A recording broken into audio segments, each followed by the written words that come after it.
Hello dear students, तो आज के इस वीडियो में हम देखेंगे पॉलिनोमियल्स, जो कि क्लास 10th का सेकंड चैप्टर है। पॉलिनोमियल्स क्या होते हैं, इनकी कुछ प्रॉपर्टीज़ देखेंगे। तो स्टार्ट करते हैं। What are polynomials. तो देखो, इधर एक डेफिनेशन लिखी है मैंने। An algebraic expression where variables are raised only to non negative integers. ये इंपॉर्टेंट है, जहाँ पे मैंने ये अंडरलाइन करा है, नॉन नेगेटिव इंटीजर्स। इसका क्या मतलब है? एक तो इंटीजर होना चाहिए, लेकिन वो कैसा इंटीजर होना चाहिए? नॉन नेगेटिव, मतलब नेगेटिव नहीं होना चाहिए। मतलब क्या है? No variables in the denominator. मतलब आपका जो ये है वेरिएबल है, इसकी पावर नेगेटिव नहीं होनी चाहिए। ठीक है, नेगेटिव नहीं होनी चाहिए, तो डिनोमिनेटर में नहीं होना चाहिए। कहने का मतलब ये है कि डिनोमिनेटर में वेरिएबल नहीं होना चाहिए। नेक्स्ट है, no square roots and cube roots are allowed for the variables. मतलब कुछ ऐसा नहीं होना चाहिए। तो ये प्रॉपर्टीज़ आप ध्यान रखेंगे। अब एग्जाम्पल क्या है? देखो, एग्जाम्पल क्या है। ये पॉलिनोमियल नहीं है, क्योंकि हमने कहा क्यूब रूट स्क्वायर रूट नहीं होना चाहिए, है ना। ये भी पॉलिनोमियल नहीं है, क्योंकि आप देख सकते हैं ये 1/, ये आ गया। ठीक है, तो ये ऊपर जाएगा तो ये कुछ ऐसा हो जाएगा जो कि हम कह रहे हैं नॉन नेगेटिव इंटीजर होना चाहिए। तो ये तो नेगेटिव हो गया, तो this is also not a polynomial. अच्छा, अब ये तो हो गया कि पॉलिनोमियल नहीं है। पॉलिनोमियल कौन से होते हैं हम वो देखेंगे। सपोज़ मैंने लिखा +3x + 6। ठीक है, तो दिस इज़ योर पॉलिनोमियल। बिल्कुल ठीक है। एक कांस्टेंट पॉलिनोमियल भी है, ये भी एक, केवल ये है, इसके साथ कोई वेरिएबल नहीं है। This is also polynomial. ठीक है,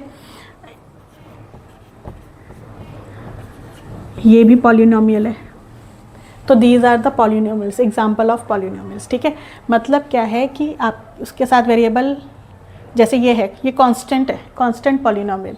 अभी मैं आपको टाइप्स बताऊंगी, टाइप्स ऑफ पॉलिनोमियल, तो उसमें आपको क्लियर हो जाएगा कि कौन कौन से पॉलिनोमियल होते हैं। आपको बस इतना ध्यान रखना है, ये तो नहीं हो सकता। ठीक है, और कुछ ऐसा है तो ठीक है, या फिर देखो ऐसा भी हो सकता है।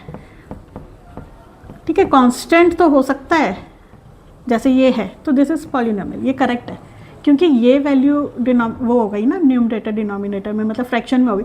पर ये नहीं होना चाहिए जो वेरिएबल, इनकी जो बात हो रही है। ठीक है, अच्छा, इसमें अब हम देखते हैं कि टाइप्स ऑफ पॉलिनोमियल। अच्छा, टाइप्स पढ़ने से पहले हम पढ़ेंगे डिग्री ऑफ पॉलिनोमियल्स। ये इंपॉर्टेंट है, डिग्री। तो देखो क्या है, highest power of x in a polynomial. X मतलब वेरिएबल, चाहे वाई हो, यू हो। कभी आपने देखा होगा वाई होता है, एक्स होता है, यू होता है, टी होता है। तो हाईएस्ट पावर, तो वो क्या कहलाई जाती है? डिग्री। फॉर एग्जांपल, ये आपका पॉलिनोमियल है, ये आपका पॉलिनोमियल है, इसकी क्या हो गई degree? It is having degree 1, degree 1। अब इसमें हाईएस्ट देखो भाई, इधर तो क्या है, एक्स की पावर 0 है ना। ठीक है, तो मतलब एक्स की पावर 0 मतलब किसी की भी पावर 0 होती है, किसी भी चीज़ की पावर 0 होती है, चाहे वो x है, चाहे वो x है, 1 है, इनकी पावर अगर 0 है दैट मीन्स 1। 2 की पावर 0 मतलब 1। तो अब इसमें आते हैं, देखो ये 2 है, इस पॉलिनोमियल में हाईएस्ट डिग्री कौन सी है? 2। तो ये क्या हो गया? डिग्री 2। ये डिग्री है, डिग्री 2, क्योंकि इसकी पावर तो 1 है। ठीक है, नेक्स्ट है ये वाला पॉलिनोमियल। इसमें देखो ये हो गया 3, इसकी पावर हो गई 2, इसकी पावर हो गई 1, इधर नहीं है, तो डिग्री हो गई 3। सो डिग्री क्या है? Highest power of variable in a polynomial, तो वो आपकी कहलाई जाती है डिग्री। अब देखते हैं हम टाइप्स ऑफ पॉलिनोमियल्स। तो देखो, अब है टाइप्स ऑफ पॉलिनोमियल्स। इसमें हमारे पास 2 टाइप्स होते हैं पॉलिनोमियल को। आप कैसे क्लासीफाई कर रहे हैं, ठीक है, वो डिपेंड करता है। सबसे पहला है, देखो, number of terms. Number of terms मतलब आपका पॉलिनोमियल है अगर 4x + 2, तो इसमें 2 टर्म्स होंगी, एक टर्म ये हो गई, एक टर्म ये हो गई। तो कितने नंबर ऑफ़ टर्म्स है, उस बेसिस पे हम क्लासीफाई करते हैं अपने पॉलिनोमियल को। नेक्स्ट है क्या डिग्री है, जो कि मैंने अभी आपको बताई। तो डिग्री के बेसिस पे हम ऐसे क्लासीफाई करते हैं अपने पॉलिनोमियल्स को। तो सबसे पहले देखेंगे हम नंबर ऑफ़ टर्म्स। तो सबसे पहले आता है मोनोमियल, मतलब 1 टर्म। मैं इधर लिख देती हूँ 1 टर्म। तो जैसे देखो, ये हो सकता है 7 हो गया, 4x हो गया, ठीक है, 3x³ हो गया।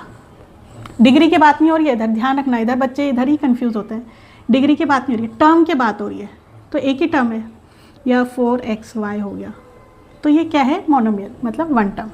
बाइनोमियल हो गया 2 टर्म्स जिसमें 2 टर्म्स हो।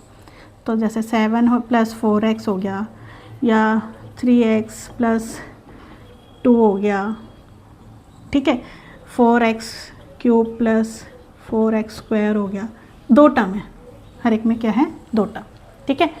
ट्राइनोमियल देखो इनके ना नाम से पता लग रहा है, मोनोमियल मतलब 1, मोनो मतलब 1, बाई मतलब 2, ट्राई मतलब 3, तो 3 टर्म्स, इधर मैं लिख देती हूँ 3 टर्म्स, ठीक है, 3 है ये, 3 टर्म्स।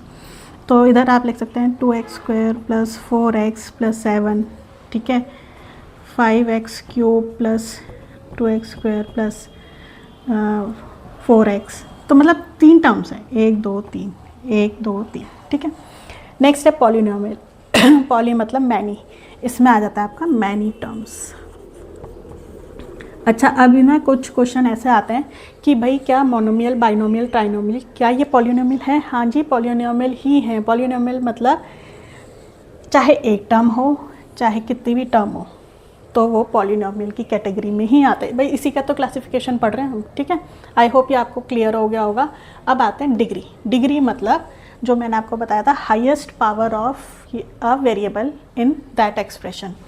तो ज़ीरो मतलब नथिंग, ये डिग्री नहीं है। ज़ीरो मतलब नथिंग, कुछ भी नहीं है आपके उसमें। नेक्स्ट आता है कांस्टेंट, मतलब डिग्री ज़ीरो। डिग्री ज़ीरो मतलब कांस्टेंट है, जैसे 7 है, तो इसमें क्या है, x की पावर क्या है, 0, तो डिग्री क्या है, 0, ठीक है। तो ये आप लिखेंगे नहीं, लेकिन केवल ये है, तो ये क्या आ गया आपका कांस्टेंट। नेक्स्ट है क्वाड्रेटिक, जो कि अच्छा इससे पहले सॉरी, इधर ना एक रह गया, इधर आता है आपका लीनियर। लीनियर मतलब डिग्री 1। देखो इधर ना टर्म्स की बात नहीं हो रही, ये क्या है, डिग्री 1। डिग्री 1 मतलब जैसे आपका 7 प्लस 2x है, तो इसकी डिग्री क्या हो गई, 1, क्योंकि x की पावर 1 है हाईएस्ट, तो डिग्री क्या है इधर 1, तो दिस इज लीनियर। लीनियर ये टाइप है, zero, constant, linear, then quadratic, cubic, biquadratic, ठीक है। ध्यान रखना, इधर ये मिस हो गया था मेरे से, इधर कांस्टेंट के बाद लीनियर आता है, जिसकी डिग्री क्या है, 1, ठीक है। देखो इधर ना नंबर ऑफ टर्म्स कितनी भी हो सकती है। अच्छा, इधर जैसे ये हो गया, इसकी डिग्री क्या है, 1। अब क्वाड्रेटिक की बात आते हैं। क्वाड्रेटिक में क्या हो गया, डिग्री 2, ठीक है, डिग्री 2। अब इसका एग्जांपल क्या हो गया, 2x square plus 4x plus 7, ठीक है, या फिर 2x स्क्वायर प्लस 3। इधर क्या है, डिग्री 2 है। नंबर ऑफ टर्म्स देखो, इधर 3 है, इधर 2 है नंबर ऑफ टर्म्स, उसकी बात हम नहीं कर रहे, हम डिग्री की बात कर रहे हैं। डिग्री क्या है, 2। क्यूबिक में नाम से पता लग रहा है कितनी डिग्री, 3, ठीक है। कोई सा भी आप एग्जांपल लिख सकते हैं, 5x क्यूब प्लस 4, है ना। बाय क्वाड्रेटिक में क्या होता है, डिग्री 4, ठीक है, डिग्री 4। तो कोई सा भी आप पॉलिनोमियल लिख सकते हैं, नंबर ऑफ टर्म्स की कोई दिक्कत नहीं है, बस डिग्री मतलब हाईएस्ट पावर ऑफ वेरिएबल 4 होनी चाहिए, किसमें, बाय क्वाड्रेटिक में। तो इसमें देखो, ये आप अपना एक चार्ट बना के रख लें अपने पास, एक छोटा सा, उसको डेली पढ़ेंगे तो आपको ये क्लियर हो जाएगा, टाइप्स ऑफ पॉलिनोमियल्स।